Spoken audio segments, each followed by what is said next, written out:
Sa isang liblib na baryo sa gilid ng kabundukan ng Panay, doon nakatira si Tomas, isang binatang magsasaka na 23 taong gulang. Payat ngunit matipuno ang katawan niya, sunog sa araw ang balat dahil halos buong buhay ay ginugol sa pagtatanim at pag-aararo ng lupa.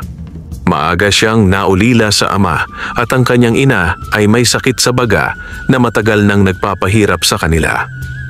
Ang baryo nila ay tahimik ngunit mahirap. Halos lahat ng mga magsasaka roon ay may utang sa mayamang Panginoong may lupa na si Don Gregorio, isang lalaking kilala sa pagiging sakim at mapangabuso. Kapag panahon ng anihan, binibili ni Don Gregorio ang ani ng mga magsasaka sa napakababang halaga at kung may tatanggi, agad niyang ipinapadala ang mga tauhan para manakot o sirain ang pananim. Si Tomas ay may maliit lamang na lupain na minana mula sa kanyang ama. Hindi man sapat para yumaman, pero sapat na sana para mabuhay ng marangal kung hindi dahil sa pang-aabuso ni Don Gregorio. Sa tuwing anihan, halos wala nang natitira sa kanya pagkatapos magbayad ng utang at interes. Isang dapit hapon, habang pauwi si Tomas mula sa bukid, ramdam niya ang hapdi ng mga kalyo sa kamay at ang bigat ng pawis na dumikit sa kanyang damit. Pagpasok niya sa kanilang lumang kubo, nadatnan niya ang kanyang ina na inuubo, may kasamang bahid ng dugo sa panyo. "Tomas," mahina nitong sambit, "huwag ka sanang mag-alala sa akin. Basta huwag mo lang pabayaan ang ating bukid." Hindi nakasagot agad si Tomas. Tinitigan niya ang ina, ramdam ang bigat ng responsibilidad. Sa puso niya, may pangako. Hindi na siya papayag na habang buhay silang maghirap. Ngunit paano? Sa harap niya ay tila isang pader na hindi kayang sirain. Ang kapangyarihan ni Don Gregorio at ang kawalan ng pagkakataon. Kinagabihan, habang nakaupo sa harap ng lamparang degas, pinagmasdan ni Tomas ang kanilang kalendaryo na halos kupas na. Sa bawat araw na lumilipas, ramdam niya ang lumalalim na hukay ng kanilang paghihirap. Ngunit hindi niya alam, sa mga susunod na araw, magbabago ang lahat sa paraang hindi niya kailanman inakala. Sa tulong ng isang nilalang na mistulang alamat lamang sa kwento ng matatanda. Maaga pa lamang, bago sumikat ang araw, ay nasa bukid na si Tomas. Bitbit niya ang lumang araro na yari sa kahoy at bakal at dala rin niya ang kanilang matandang kalabaw na si Berto. Mahina na si Berto kaya madalas ay mabagal ang pag-aararo. Ngunit mahal na mahal ni Tomas ang hayop na ito dahil kasama na niya ito mula pagkabata. Habang sumisikat ang araw sa silangan, ramdam ni Tomas ang init na dumarampi sa kanyang batok. Ang himig ng mga ibon sa malapit na kakahuyan ay parang awit ng kalikasan. Ngunit ang isip niya ay abala sa pag-iisip kung paano makakabayad ng utang bago mag-ani. Bandang hapon, matapos ang ilang oras ng pagbubungkal ng lupa, nagpahinga muna siya sa ilalim ng isang malaking puno ng acacia na nasa gilid ng bukid. Humiga siya sa damuhan at pinikit ang mga mata. Ngunit bago siya tuluyang dalawin ng antok, may narinig siyang kakaibang tunog mula sa kakahuyan, parang kaluskos ng mga tuyong dahon na nilalakaran ng mabigat na paa. Nagmulat si Tomas at tumingin sa pinagmumulan ng tunog. Sa pagitan ng mga puno, may lumilitaw na anyo, isang dambuhalang puting kalabaw. Ang balahibo nito ay kumikislap sa liwanag ng hapon at ang mga mata ay tila ginto na nagliliwanag. Ang sungay nito ay hugis espiral at sa bawat yapak ay tila may bahagya pagyanig sa lupa. Napanganga si Tomas. Hindi pa siya nakakita ng ganitong kalabaw sa buong buhay niya. Sa kanilang baryo, may alamat tungkol sa balaw, isang mahiwagang kalabaw na tagapagbantay ng mga bukirin. Sinasabing bihira itong magpakita at tanging sa piling ng mga taong may mabuting puso ito lumalapit. "Balaw." Mahina niyang sambit, halos hindi makapaniwala. Lumapit ang puting kalabaw sa kanya Mabagal ngunit tiyak ang bawat hakbang. Nang makalapit ito, tumitig ito sa mga mata ni Tomas. Para bang sinasaliksik nito ang kanyang kaluluwa.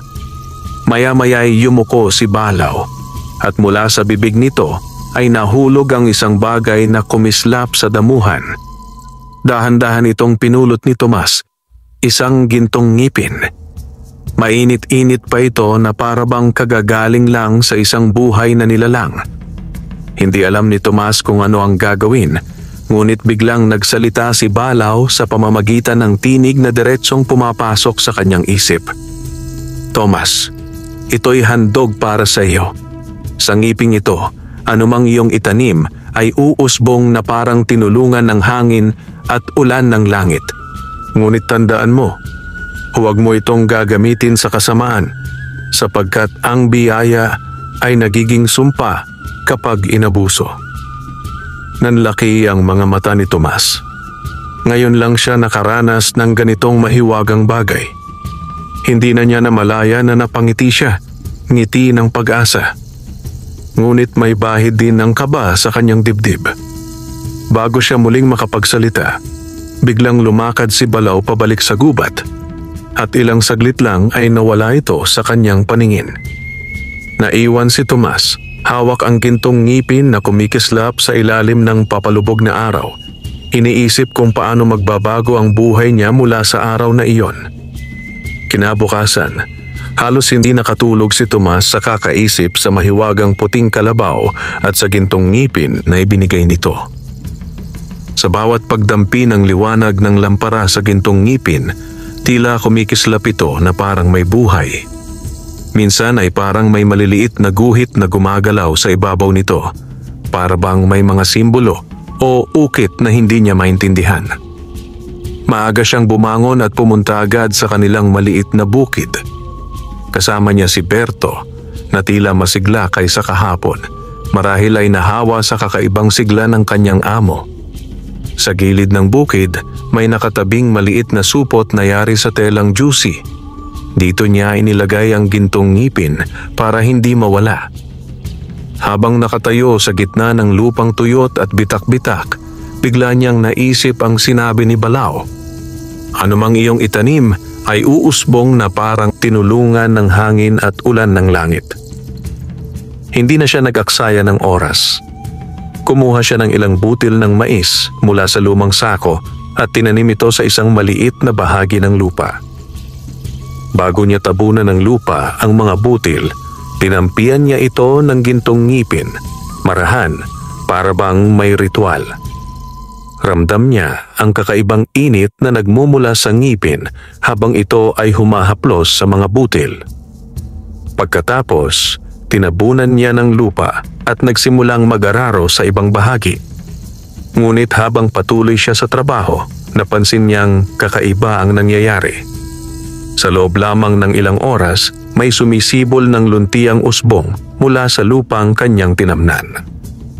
Hindi ito normal. Karaniwan, ilang araw o linggo bago tumubo ang mais. Halos hindi makapaniwala si Tomas. Lumuhod siya at hinaplos ang mga murang dahon na tila lumalaki sa bawat minuto.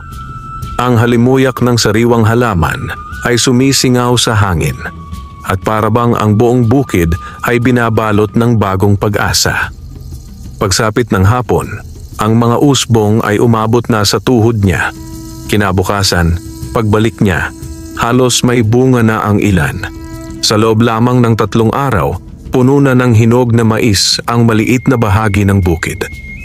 Hindi nagtagal, ipinagpatuloy ni Tomas ang eksperimento.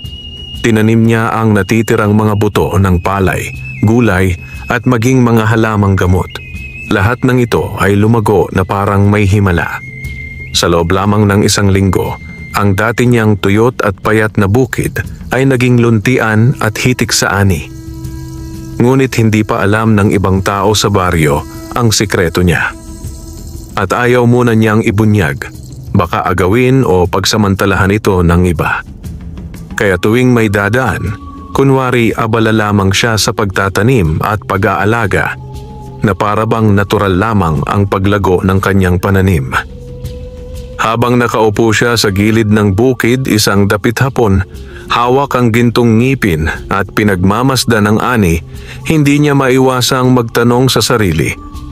Kung kaya nitong baguhin ang aking buhay, kaya rin ba nitong baguhin ang buong baryo? Ngunit sa di kalayuan, may mga matang nakamasid. Isa sa mga tauhan ni Don Gregorio, si Cardo, ay nakita ang kahanga-hangang pagbabago sa bukid ni Tomas.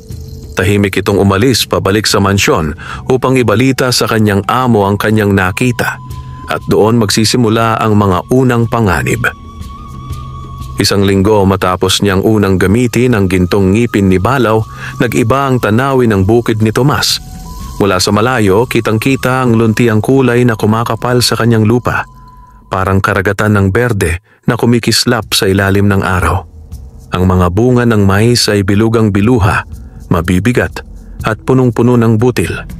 Ang mga gulay naman ay tila 10 beses ang laki kumpara sa karaniwang ani. Hindi nagtagal, may mga kapitbahay na dumaan upang mag-usyoso. "Tomas, anong pataba ang ginamit mo?" tanong ni Mang Ilyo, halos nakanganga sa laki ng mga talong at kalabasa. "Wala, Mang Ilyo. Karaniwang pag-aalaga lang," sagot ni Tomas, pilit na ngumiti. Pero lihim na kinakabahan na baka matuklasan ang sikreto niya. Ngunit alam niyang mahirap itago ang ganitong klasing himala. Ang mga tao sa baryo ay sanay sa mabagal at mahirap na pagtubo ng pananim. Ang biglang pagsibol at paghinog ng kanyang mga tanim ay tiyak na magdudulot ng usap-usapan. Pagsapit ng 2 linggo, nagsimula na siyang mag-ani. Sa bawat bunot ng mais, bumubuhos ang mga butil na tila ginto sa sikat ng araw. Ipinamigay niya ang ilan sa mga kapitbahay, lalo na sa mga pamilyang hirap din sa pagkain. Mabilis kumalat ang balita. Ang bukid ni Tomas ay tila pinaghimalaan. Dahil sa kasaganaan ng ani, nakapagbenta siya sa pamilihan sa bayan at kumita ng higit pa sa dati. Nakabili siya ng bagong araro, dagdag na gamit para sa bukid, at kaunting bigas at gamot para sa kanyang ina. Ngayon lamang niya naramdaman na hindi siya gutom bago matulog. Ngunit sa bawat araw na lumilipas, nararamdaman din niyang may mga matang palihim na sumusunod sa kanya. Minsan, habang nasa pamilihan, nahuli niyang nakatingin si Cardo mula sa malayo, ang tauhan ni Don Gregorio na kilala sa pagiging tuso. Isang gabi, habang nakaupo siya sa harap ng kanilang kubo, naglakad siya papuntang bukid upang silipin ang pananim. Ngunit sa kanyang pagdating, napansin niyang may mga yabag sa pagitan ng mga hanay ng mais. Kaagad siyang nagtago sa gilid at nakita ang 3 lalaking pamilyar sa kanya, mga tauhan ni Don Gregorio. Tila sinusuri ang kanyang mga tanim. "Sigurado ka bang dito nanggagaling yung sinasabi mong himala, Cardo?" tanong ng isa. "Oo, tiyak ako. Kakaiba ang pagtubo dito. Siguradong may sikreto yang si Tomas," sagot ni Cardo habang tumitingin-tingin sa paligid. Hindi nagpahalata si Tomas at naghintay hanggang umalis ang mga ito. Ngunit sa gabing iyon, alam niyang nagsisimula ng mabantayan ng kanyang bukid at ang kapangyarihan ng gintong ngipin ay hindi na lihim magpakailanman. Sa kabila ng lahat, pinilit niyang maging kalmado. Binalik niya ang gintong ngipin sa supot at itinago sa ilalim ng banig kung saan siya natutulog. Ngunit sa puso niya, ramdam niya ang isang malamig na kilabot. Ang takot na sa isang iglap, maaaring maagaw ng sakim na kamay ang kanyang pinaghirapan. Lumipas ang ilang linggo at ang dating payat at tuyong bukid ni Tomas ay naging isang paraiso ng kasaganaan. Halos lahat ng kanyang itinanim ay naaani sa loob lamang ng ilang araw. Dahil dito, 2 beses o higit pa siyang nakakapagbenta sa pamilihan bawat linggo. Isang bagay na imposibleng mangyari sa karaniwang magsasaka. Sa tuwing babalik siya mula sa bayan, dala niya ang sako-sakong bigas, asukal at mga dilatang pagkain para sa kanyang ina. Bumili rin siya ng bagong banig, kumot at damit para sa kanila. Maging si Berto, ang matandang kalabaw, ay nabigyan ng masustansyang pagkain at gamot para lumakas muli. Hindi lamang ang kanyang pamilya ang nakinabang. Minsan, namimigay siya ng gulay at mais sa mga kapitbahay na walang makain. Dahil dito, marami ang humahanga sa kanya. Si Tomas, mabuting tao yan. Hindi lang iniisip ang sarili, sabi ni Aling Rosa habang kausap si Mang Ilyo sa tindahan. Oo nga, parang biglang gumaan ang buhay niya. Ewan ko kung anong sikreto, pero mabuti na lang at ginagamit niya sa kabutihan, sagot ni Mang Ilyo. Ngunit habang dumarami ang taong humahanga sa kanya, lalo ring lumalalim ang galit ni Don Gregorio. Sa mansyon, nakaupo ang matandang may lupa sa kanyang silya habang nakikinig kay Cardo. Don Gregorio, iba talaga ang bukid ni Tomas. Sa tingin ko, hindi normal ang pagtubo ng mga tanim doon, ulat ni Cardo. Kung ano man yang sikreto niya, sa akin yon mapupunta. Walang magsasakang hihigit sa akin sa baryong ito. Maring sagot ng Don, sabay hampas ng abaniko sa lamesa. Hindi pa aware si Tomas na pinagpaplanuhan na siyang agawan ng kanyang biyaya. Samantala, patuloy ang kanyang kabutihang loob.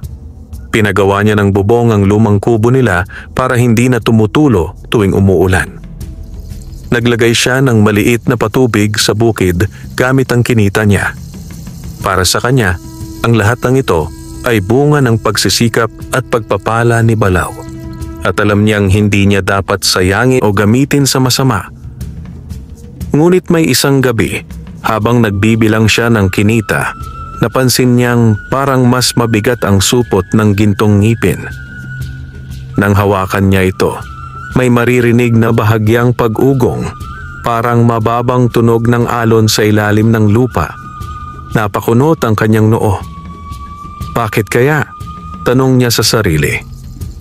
Hindi niya alam, ang pag-ugong na iyon ay senyales na nagsisimula ng mabuo ang malaking pagsubok sa kanyang buhay, sapagkat ang kapangyarihan ay palaging may kapalit at ang inggit ay mabilis maghasik ng kasamaan.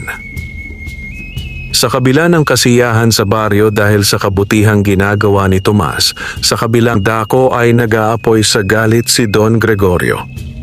Sa loob ng kanyang malaki at marangyang mansyon, nakaupo siya sa isang antigong silya na yari sa Nara. Sa harap niya, nakahain ang mamahaling alak at pagkain, ngunit hindi siya mapakali. Sa isip niya, tila insulto na mas maraming kinikita ngayon ang isang simpleng magsasaka kaysa sa kanya, kahit pa siya ang pinakamakapangyarihang tao sa baryo. Hindi pwede to, Cardo. Mariing bulong ng Don habang mariing pinipisil ang hawakan ng kanyang tungkod. Ako ang may-ari ng karamihan ng lupa rito, pero mas pinupuri nila ang batang yon. Kapag hinayaan ko yan, mawawala ang kontrol ko sa mga tao. Si Cardo na nakatayo sa tabi ay sumang-ayon at nagalok ng suwestyon. Don, baka pwede nating kunin yung sikreto niya. Hindi naman imposibleng may tinatago yon. Baka may espesyal na binhi o pataba. Napaisip si Don Gregorio. Kung ganon, simulan mo na agad ang plano. Alamin mo kung ano talaga ang sikreto ng bukid na yon. Kapag nakuha natin, tayo lang ang magiging may kakayahan sa ganitong ani. At kapag wala na sa kanya yon, babalik siya sa dati, puno ng utang at kahirapan. Mula noon, nagsimula ang mas matinding pagmamanman kay Tomas. Tuwing umaga, may isa o dalawang tauhan ng Don ang palihim na nakamasid sa gilid ng bukid. Minsan, nagpapanggap silang bumibili ng gulay, pero halata kay Tomas na pinupuntirya nila ang iba pang bagay, lalo na kapag nasa kubo na siya at nag-iisa.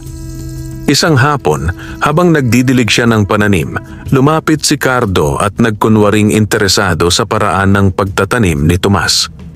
Oy Tomas, ang galing ng tanim mo ah. Ano bang sikreto mo? Baka naman pwede mong ituro sa akin, sabi ni Cardo na may pilit ng ngiti. Ngunit sanay si Tomas sa ganitong tanong. Wala namang sikreto, Cardo. Maayos lang magtanim at tiyaga sa pag-aalaga. Sagot niya na may kasamang ngiting hindi nagpapahalata. Umalis si Cardo Ngunit alam ni Tomas na hindi iyon ang huling pagtatangka. Lalo na ng isang gabi, naramdaman niyang may tao sa paligid ng kanilang kubo.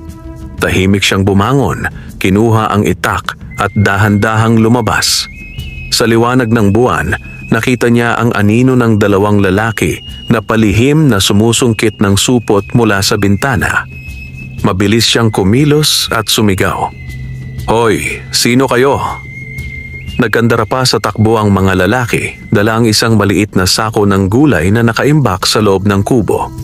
Hindi iyon ang supot ng gintong ngipin, ngunit alam ni Tomas. Sinusubukan nilang makita kung saan niya itinatago ang mahahalagang bagay. Sa gabing iyon, tumibay ang kanyang paniniwala. Hindi na lamang inggit o chismis ang kalaban niya. Nasa harap na niya ang panganib mula sa pinakamasamang tao sa baryo. At alam niya, hindi titigil si Don Gregorio hanggat hindi niya nakukuha ang kanyang gusto. Mula nang mabigo ang unang tangkang pagnanakaw, naging mas tuso at mas agresibo ang mga galaw ni Don Gregorio at ng kanyang mga tauhan. Hindi na lamang pagmamanman ang ginagawa nila. Ngayon ay sinimulan na nilang saktan ang kabuhayan ni Tomas at guluhin ang mga taong nakikinabang sa kanyang kabutihang loob. Isang umaga, nagising si Tomas sa malakas na katok sa kanilang pintuan. Si Mang Ilyo iyon, hingal na hingal at halatang galing sa pagtakbo. "Tomas, pumunta ka sa bukid mo, bilis! May nanggugulo!" Dali-dali niyang kinuha ang itak at tumakbo papunta sa bukid. Pagdating niya, bumungad ang kalunos-lunos na tanawin. Mga hanay ng mais na tinapakan, mga gulay na hinila mula sa lupa at iniwan na nakakalat. Sa dulo ng bukid, nakita niyang may 3 lalaking mabilis na lumalayo. Kilala niya ang isa, si Teryo, tauhan ni Don Gregorio na kilala sa pagiging siga. Sumigaw si Tomas, "Mga walang hiya kayo, hindi niyo ako matatakot." Ngunit hindi siya pinansin. Alam niyang intensyon nila ay sirain ang kanyang ani para mawalan siya ng kita. Hindi lamang siya ang biniktima. Pati ang mga kapitbahay na tumatanggap ng libreng gulay mula kay Tomas ay tinatakot din. Isang gabi, habang nagbabantay si Mang Ilyo sa kanyang kubo, tinapunan ito ng bato ng hindi kilalang lalaki at sinigawan, "Huwag ka nang tatanggap ng kahit ano kay Tomas kung ayaw mong magkaproblema." Sa mga susunod na araw, nabawasan ang mga taong pumupunta sa bukid niya. Alam ni Tomas na hindi dahil sa ayaw nila sa kanya, kundi dahil sa takot na baka sila ay pagbalingan ng mga tauhan ng Don. Kahit pa ganito, hindi nagpatinag si Tomas. Bawat pananim na nasira ay agad niyang tinatabunan at tinutulungan muling tumubo gamit ang gintong ngipin. Sa loob ng isang gabi, halos bumalik sa dati ang anyo ng bukid. Ito ang unang pagkakataon na nakita niyang kayang magpagaling ng gintong ngipin ang nasirang lupa at halaman. Hindi lamang ito nagpapabilis ng paglago. Ngunit habang hawak niya ang gintong ngipin, naramdaman niya muli ang malamig na ugong na dati na niyang narinig. Parang may boses na mahina at malayo. "Huwag mo akong gamitin ng labis. May kapalit ang bawat himala." Napaisip si Tomas, ngunit wala siyang oras para mag-alinlangan. Sa sitwasyong pinipilit siyang wasakin, alam niyang kailangan niyang gamitin ang kapangyarihan ng gintong ngipin upang mabuhay at ipaglaban ang kanyang kabuhayan. Kinagabihan, habang nakaupo sa ilalim ng buwan at nagbabantay ng bukid, may narinig siyang tinig mula sa dilim. Hindi ito tao, isa itong boses na diretso sa kanyang isipan. "Tomas, darating ang araw na hindi lang animo ang sisirain. Ihanda mo ang iyong loob." Agad niyang naisip si Balao. Maaaring siya ang nagpapadala ng babalang ito. Sa dibdib niya, ramdam niya ang papalapit na unos. At alam niyang hindi lang pananim ang magiging sakripisyo sa mga darating na araw. Makalipas ang ilang linggo ng walang tigil na paninira at pananakot, unti-unting nababawasan ang kinikita ni Tomas. Kahit mabilis niyang napapabangon ang bukid gamit ang kapangyarihan ng gintong ngipin, alam niyang hindi siya pwedeng laging umasa dito, lalo na't paulit-ulit ang babala ni Balaw na may kapalit ang labis na paggamit. Isang gabi, matapos niyang ilak ang kanilang kubo at itago ang supot ng gintong ngipin sa ilalim ng banig, nakaramdam siya ng matinding antok. Hindi niya alam kung bakit, pero parang biglang bumigat ang kanyang mga talukap. Pinilit niyang magbantay, ngunit bumigay din siya sa antok. Sa labas, 4 na anino ang palihim na gumapang papunta sa kanyang kubo. Sila'y pinamumunuan mismo ni Cardo at kasama niya ang 2 pang tauhan ni Don Gregorio. "Tahimik lang kayo. Alam kong may tinatago to. Hanapin natin," bulong ni Cardo. Isa sa kanila ang may dalang maliit na bote na may pulbos na pangpatulog. Iyon ang dahilan kung bakit hindi magising si Tomas kahit may ingay sa paligid. Maingat nilang sinuyod ang bawat sulok ng kubo, ang aparador, ang mga lalagyan ng bigas, at kahit ang lumang baul ng kanyang ama. Pagdating nila sa banig, napansin ni Cardo ang medyo nakausling bahagi ng sahig. Agad niya itong inangat at nakita ang supot na gawa sa telang juicy. Nang hawakan niya ito, dama niya ang kakaibang init mula sa loob. Binuksan niya at doon bumungad ang kumikislap na gintong ngipin. Pagdating nila sa mansyon, agad nilang ipinakita kay Don Gregorio ang natagpuan. Kinuha ng Don ang ngipin at tinitigan ito sa ilalim ng liwanag ng lampara. Tumitig siya kay Cardo na parang may alam na siya sa kapangyarihan nito. Hindi pataba ang sikreto niya, kundi isang mahiwagang bagay. Ngayon alam ko na kung bakit parang himala ang pananim niya. "Anong gagawin natin dito, Don?" tanong ni Cardo. "Simple. Gagamitin natin ito para sa ating sariling bukid at kapag wala na siya sa buhay, walang makakaagaw ng yaman natin." Kinabukasan, nagising si Tomas na tila mabigat pa ang ulo. Agad niyang tiningnan ang ilalim ng banig. Wala na ang supot ng gintong ngipin. Nanlamig ang kanyang katawan. Hindi niya kailanman naramdaman ang ganoong kaba sa buong buhay niya. Tumakbo siya papunta sa bukid, ngunit kahit gaano siya magdilig o mag-araro, wala nang epekto. Ang mga tanim ay muling bumagal sa paglago, tulad ng dati. Ang dating luntian at masiglang bukid ay unti-unting nagiging katulad ng ibang lupain, payat, tuyot at kulang sa buhay. Gabi ng araw na iyon, umupo siya sa gilid ng kanyang lupain at tinitigan ang papalubog na araw. Sa kanyang dibdib, sumisikip ang kirot at galit. Muli niyang naalala ang tinig ni Balaw.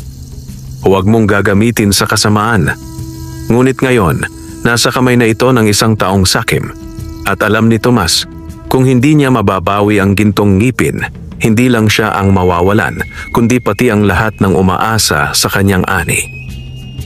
Hindi nag-aksaya ng oras si Tomas.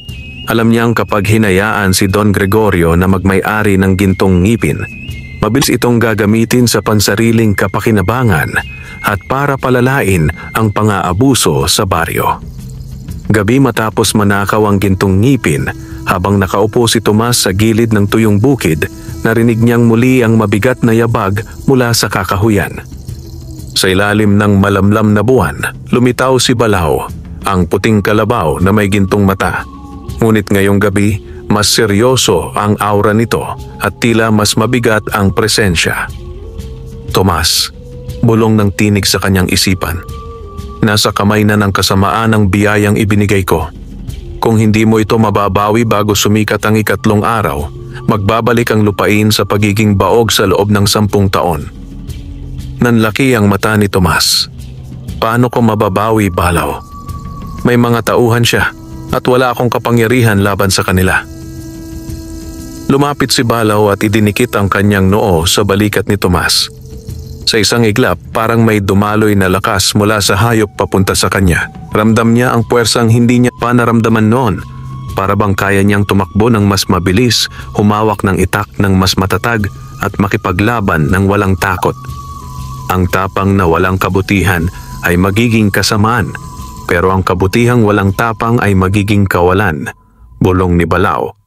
Piliin mo ang tama at lalaban tayo. Kinabukasan, nagpunta si Tomas sa pamilihan at nakipagkita sa ilang matatapat na kaibigan, si Mang Ilyo, Aling Rosa, at 2 kabataang matagal nang nainis sa pang-aabuso ni Don Gregorio. Ipinaliwanag niya ang nangyari at bagamat takot sila, pumayag silang tumulong. Plano nilang lusubin ang bukid ni Don sa hating gabi, kung saan inaasahan nilang naroon ang gintong ngipin. Pagsapit ng hating gabi, tahimik silang gumapang papunta sa malawak na lupain ng Don. Ngunit hindi sila nakalapit nang hindi napapansin. Isang tauhan ang nakakita sa kanila at agad na nagsisigaw. "Hoy, may sumasalakay!" Sa isang iglap, nagsimula ang gulo. 3 tauhan ni Don Gregorio ang humarang sa kanila, armado ng kahoy at gulok. Lumaban si Tomas gamit ang itak at sa bawat hampas, ramdam niya ang kakaibang lakas mula sa basbas ni Balao. Mula sa kakahuyan, biglang sumulpot si Balao at rumagasa sa gitna ng labanan. Sa bawat yabag ng kanyang mga paa, natatabig ang mga tauhan at nawawalan ng balanse. Ang kanyang mga sungay ay tila kumikislap sa ilalim ng buwan. Sa gitna ng kaguluhan, nakapasok si Tomas sa kamalig ng Don. Doon niya nakita ang gintong ngipin nakalagay sa isang kahon sa ibabaw ng mesa. Ngunit bago niya ito maabot, pumasok si Don Gregorio. May hawak na baril. "Isang hakbang pa at tatapusin na kita, Tomas!" Sigaw ng Don, nanginginig sa galit. Pero bago siya makaputok, sumugod si Balao mula sa labas. Tinamaan ang kamay ng Don gamit ang sungay at tumilapo ng baril. Mabilis na dinampot ni Tomas ang gintong ngipin at inilagay sa kanyang palad. Sa sandaling iyon, nagliwanag ito at sumiklab ang isang kakaibang hangin sa paligid. Para bang tinataboy ang lahat ng kasamaan. Ang mga tauhan ni Don Gregorio ay nagsitakbo at ang Don mismo ay napaupo sa lupa, nanginginig sa takot. Nang makaalis na ang mga kalaban, lumapit si Balao. "Ginawa mo ang tama, Tomas. Ngunit tandaan, ang kapangyarihan ay hindi para sa iisang tao lamang. Ito'y para sa lahat." Dama ni Tomas ang bigat ng responsibilidad. Alam niyang hindi matatapos dito ang laban, pero ngayong gabi, naibalik niya ang biyayang halos mawala magpakailanman. Matapos ang matinding labanan sa bukid ng Don, tahimik na bumalik si Tomas sa kanyang lupain kasama si Balao at ang kanyang mga kaibigan. Ang gintong ngipin ay nasa kanyang palad, kumikislap sa liwanag ng buwan, at para bang mas maliwanag ngayon kaysa noong una niya itong natanggap. Kinabukasan, kumalat sa buong baryo ang balitang tinalo ni Tomas si Don Gregorio at mga tauhan nito. Maraming tao ang lumapit sa kanya, hindi lamang upang bumati, kundi upang magpasalamat. Ang mga natakot dati na tumanggap ng tulong mula sa kanya ay muling nagbalik at ngayon ay bukas na ang loob na makipagtulungan.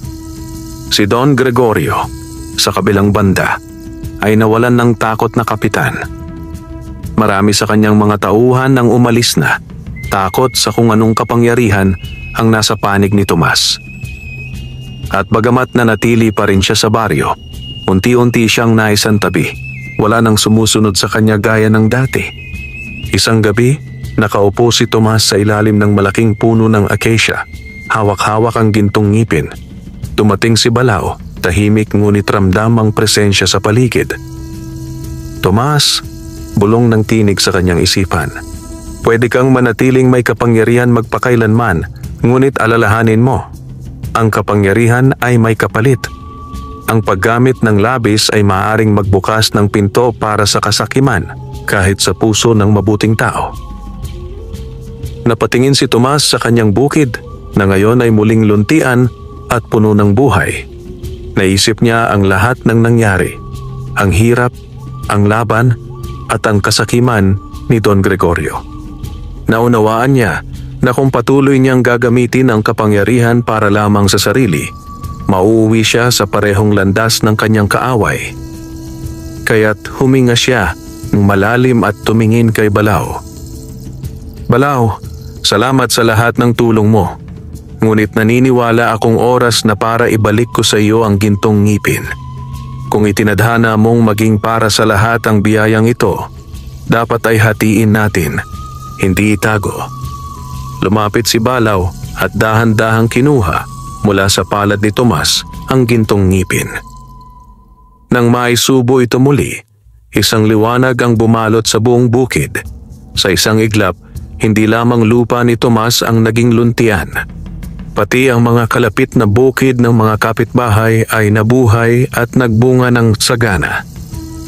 Sa pagtatapos ng liwanag, unti-unting lumakad si Balao papunta sa gubat. Hanggat may mabubuting tao, mananatili akong nagbabantay. Bulong ng tinig nito bago tuluyang maglaho sa dilim. Mula noon, nagpatuloy si Tomas sa pagsasaka, ngunit ngayon ay walang mahirap at walang nagugutom sa baryo. Natuto ang lahat na magtulungan, magbahagi ng ani at maging mapagkumbaba sa kabila ng kasaganaan. Si Tomas ay nanatiling simpleng magsasaka, walang mahiwagang gamit, ngunit may puso at tapang na higit pa sa anumang kapangyarihan. At sa bawat dapit hapon, habang pinagmamasdan niya ang luntiang bukid, naiisip niya ang mga aral na iniwan sa kanya ni Balao. Ang tunay na yaman ay hindi nasusukat sa dami ng ani, kundi sa dami ng pusong natutulungan. Wakas.